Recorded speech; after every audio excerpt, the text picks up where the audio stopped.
Even the world's toughest critic finds himself on the ropes every now and again. And whenever that happens, I make the hot tag to Dubby. Go to www.dubby.gg today, enter promo code Lucha Review for your 10% discount on the best energy drink on the planet today.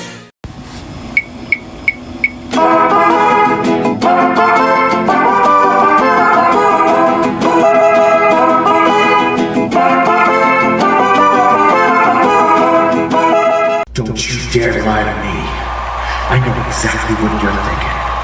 You're thinking, what happens when we have a four corners match to the death with Cuban drug lords, a gang of ninja assassins, a dojo of Tae Kwon Do students who showboat at night as a glam rock band, and the Lucha Review?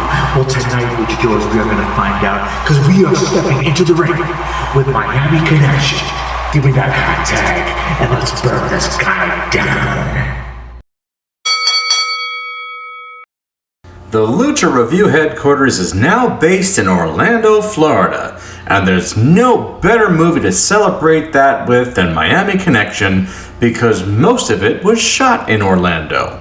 Only 5 minutes of this movie actually take place in Miami, and once you get past those 5 minutes, you realize that this is the least of the film's problems. Observe this fine acting. Whatever you say. Just remember what I said if you don't want to get hurt. You don't scare me at all. Jane, I want to talk to you later. Goodbye. Miami Connection attempts to ride the waves made by the martial arts craze of the 1980s. It was written and directed by Y.K. Kim, whose goal was to raise awareness for his Tae Kwon Do dojos throughout the Orlando area. He believed so much in the film that he mortgaged his own house to finance production, and the fun facts surrounding the production are arguably more intriguing than the production itself. For example, these are legitimate biker gangs, and they were paid entirely in beer for their involvement in the film. These are legitimate police officers, and if they look uncomfortable, it's because they are. They were responding to calls about a brawl in the streets, and they let their guard down once they saw the movie cameras. Ravishing Rick Rude was romantically involved with the female lead, and whenever she was needed for a kissing scene with another character, Rude was sent to go buy more beer for the crew and the bikers.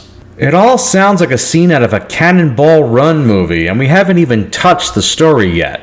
Yes, the movie has a story, and in this story, a band of older musicians lose their weekend gig at the nightclub to Dragon Sound, a glam rock band of orphans who all live together, go to school together, and train at the same Tae Kwon Do dojo.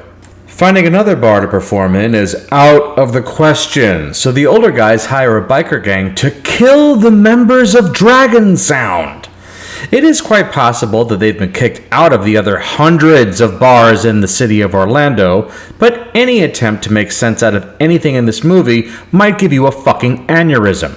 By the way, I'd love to know how bad their band really was, considering how Y.K. Kim's hands aren't anywhere near the strings on the guitar he's attempting to play. Tell you what though, Dragon Sound's music and lyrics contain more cheese than the state of Wisconsin, and it's delicious. So delicious that the next time I go to Las Vegas, I want everyone in my group wearing Dragon Sound shirts. No, really, you gotta hear this to believe it. Check this out.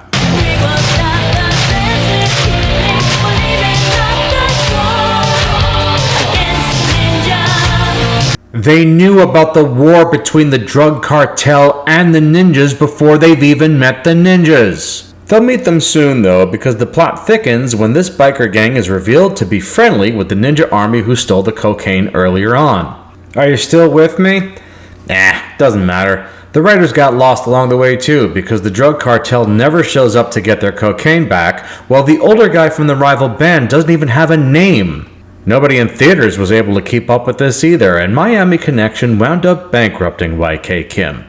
Thanks to the magic of RiffTrax and Amazon Prime Video, however, Miami Connection has been enjoying a resounding comeback over the last several years, and Y.K. Kim is on track to making back every dollar he spent by slapping a $50 price tag on the Blu-ray discs. Let that be a lesson to all of you, luchadors. If you believe in something enough, it will yield rewards. With that said, subscribe and share the shit out of this video. Even if that means absolutely nothing to you and all you want is some delicious brain candy for a quiet night in, this champion delivers.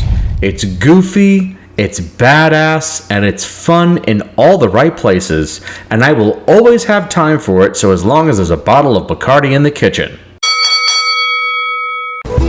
Subscription is free. And be sure to share this video and treat yourself to some Lucha Review swag at my Redbubble store. Shirts, buttons, stickers, and other fun items are waiting for you in the link below. Thanks for the hot tag, and I'll see you next time.